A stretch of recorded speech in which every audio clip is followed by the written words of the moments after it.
Mind your own business, will you? Mind your own business. Why don't you tie your shoelace? You'll fall on your stupid head. Jack Lemmon and Walter Matthau will always be known as one of the greatest comedy duos to be put on screen. Starring in many films together, their first being the 1966 black comedy Fortune Cookie. The two would find big success with their 1968 comedy The Odd Couple, putting this comedy duo on the map. Felix and Oscar would become iconic characters in movie history. The sequel would come out 30 years later in 1998. Being the collaboration buddies' last film together. Now, what makes a favorite to someone can differ from person to person. So in this video, I'm going to be looking into my own personal reasons. I feel Grumpy Old Men is Jack Lemmon and Walter Matthau's best movie. So let's get this thing started.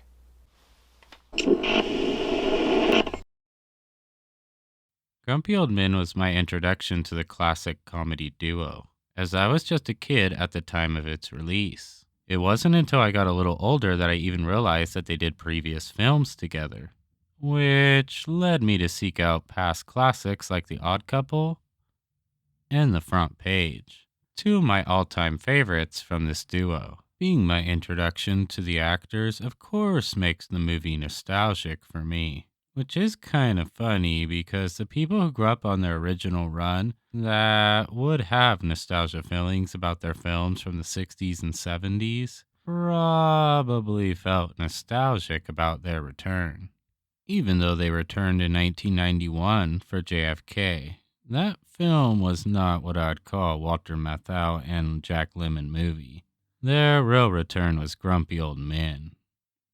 So, I guess my point is, for old fans, it was probably a nostalgic return. And for me, it was my introduction.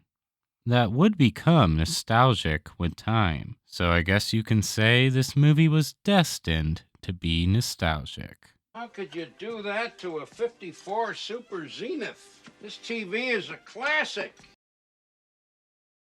Another thing that makes this movie so great is, besides having one of the greatest comedy duos of all time, it's loaded with a fantastic supporting star-studded cast.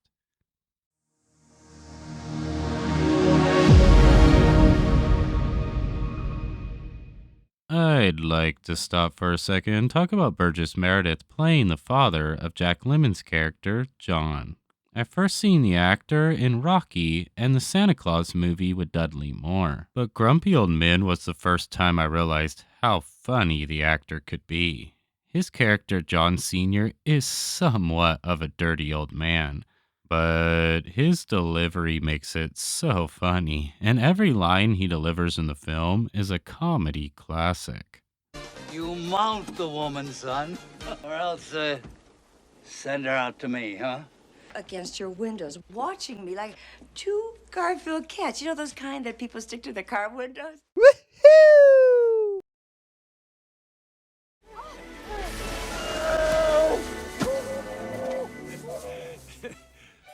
Watching these two in The Odd Couple is downright hilarious. And in Odd Couple 2 30 years later, that magic was not quite the same. It's hard to spark the same magic in characters 30 years later. But I'm still convinced that when it's done right, like in Grumpy Old Men, the prank wars are just funnier when you're a grumpy old man.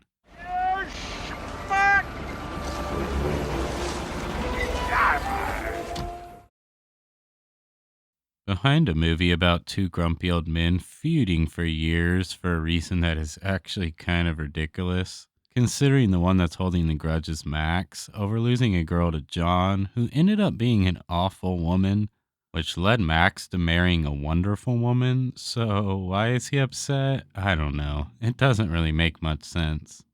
So what? Huh? What? Huh?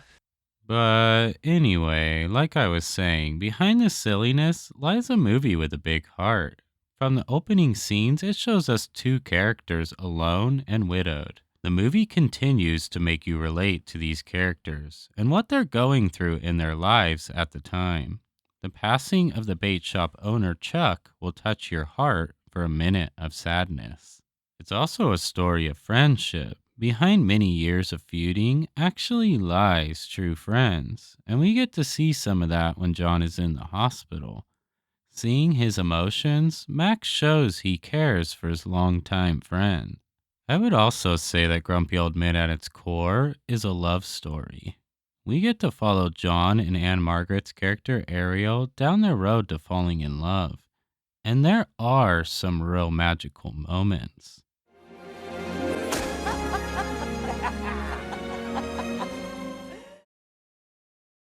After 15 years, John finally gets some you know what from Ariel.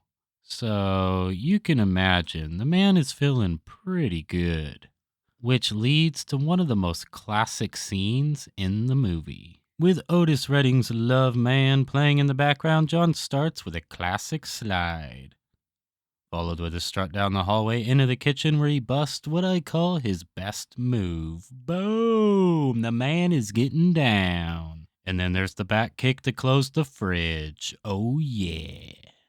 I can't express how much I love this scene.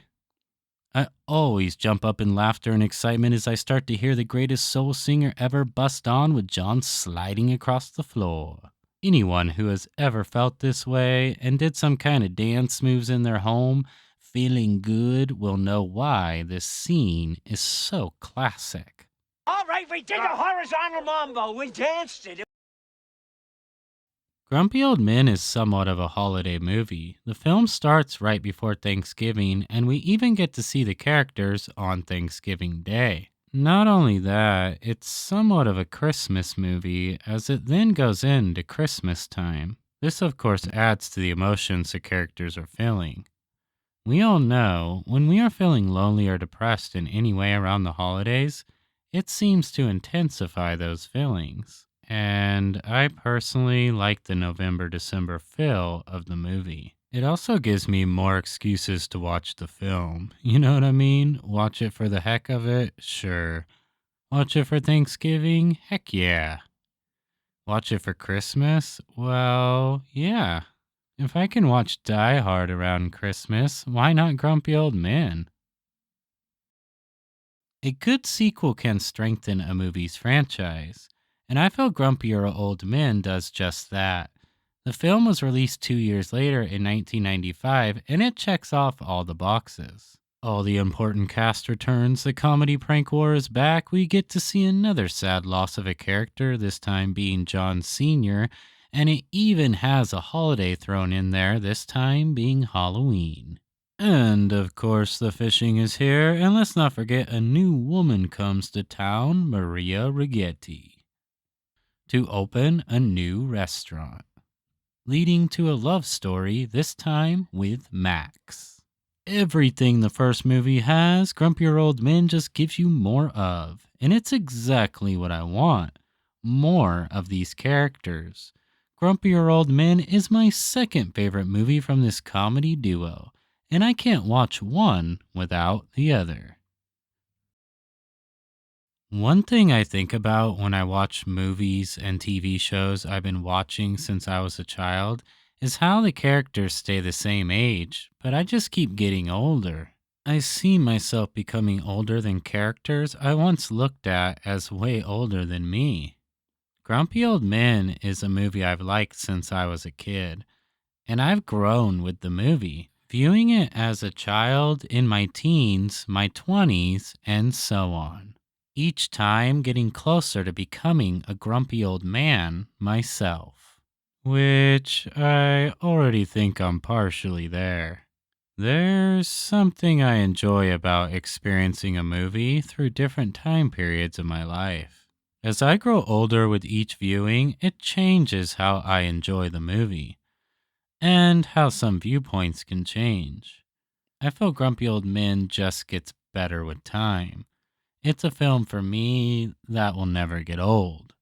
The first glide, you put your kravats out in the front. I second that. It's oversighted. Thank you, Shadow Sam. It's oversighted.